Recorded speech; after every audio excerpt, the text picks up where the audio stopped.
times you're sitting at the computer and like you're trying to do your work and you're supposed to do something, and like you just keep reading the same line again, or maybe you're reading whatever. My daughter's all reading, right, all screens. But you know, you're trying to do it because you want to be productive, but actually what you really need, what your body and your brain is telling you, you actually just need a break. I'm interested in something broader than workplace burnout, something that I call personal burnout. It's the feeling of exhaustion and unease that affects all aspects of everyday life. I believe that American young people are becoming burned out even before they hit the workplace. The first question is, what is burnout? I think we all kind of subjectively know, we can feel it, but it is workplace burnout. It's actually a technical diagnosis now that's been recently recognized by the World Health Organization International Classifications of Diseases.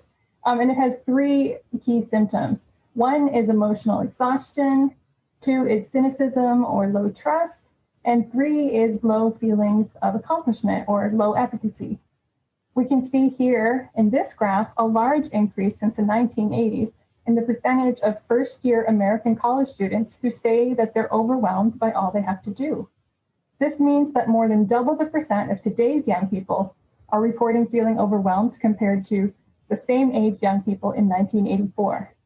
Even worse, lots of other research has found increases in mental health symptoms like depression and anxiety in American college students and high school students across a similar time.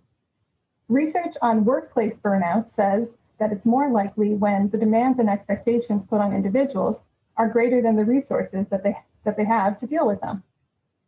Of course, it's important to note that we shouldn't blame the individual. We should look to the environment around them, the workplaces and the culture that pushes people toward overproductivity at the expense of their own health and well-being. So on the left side of this graph, you can see that up till 1979, when workers worked harder, this actually and increased profits for the company, this actually also ended up with a higher paycheck for themselves. But after 1979, this gap between productivity and compensation gets bigger. Actually, productivity increases 70%, but workers' wages only increased about 12% on average. So where do all the extra profits go? Well, as you can see from this graph, they seem to go into CEOs' bank accounts. They seem to be profiting from our culture of burnout.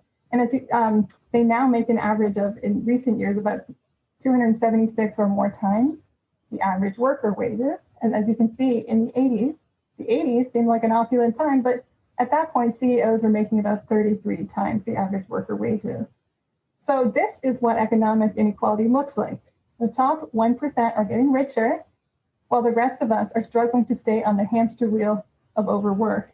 Well, my research has found that the changes over time in economic inequality are highly overlapped with changes in the burnout symptoms. I'll spare you the technical details because, well, I don't want to bore you or burn you out tonight when you're here after work for a fun talk. But I don't think it's a coincidence that the same time that there's a smaller slice of the pie for most Americans, we feel increased pressures to push our children toward a narrow definition of achievement and success. Imagine this, you're reading a scenario, okay, it's about a person, and you have all the same details of this person, a little bit of information about what they do every day.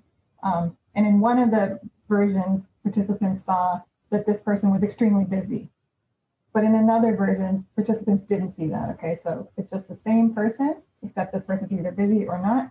And in the US, can you guess which one did the Americans think was high status? Who's the richest and high status one? The busy one. The busy one, right? Trying to change a culture is really difficult. It's big. But still, I think we can choose to create small cultures around us. Yeah. If we're like a boss, we can choose to create a positive culture around us that doesn't encourage that. And part of why I say that's important is because actually the kind of work you get from a person when they're too busy or when they're feeling burned out is not good quality work, actually. I will say for the employee perspective, again, you're not getting great productivity from employees if you're pushing them to the point of burnout. Either they're going to get exhausted, they're going to get sick, or they're going to leave. So that's actually costing you more in the long run. Those times for myself, I just step outside for a few minutes, I come back, and oftentimes I can focus again. So yes, So leisure works like that. A little dose is good. Like, the research saying, you shouldn't sit on your butt all day. You should basically get up every hour or so. It's not just for your physical health. It's also for your own ability to focus. So anyway, but if you actually think about that, like micro breaks and then bigger breaks too, like evenings, weekends, and also vacations.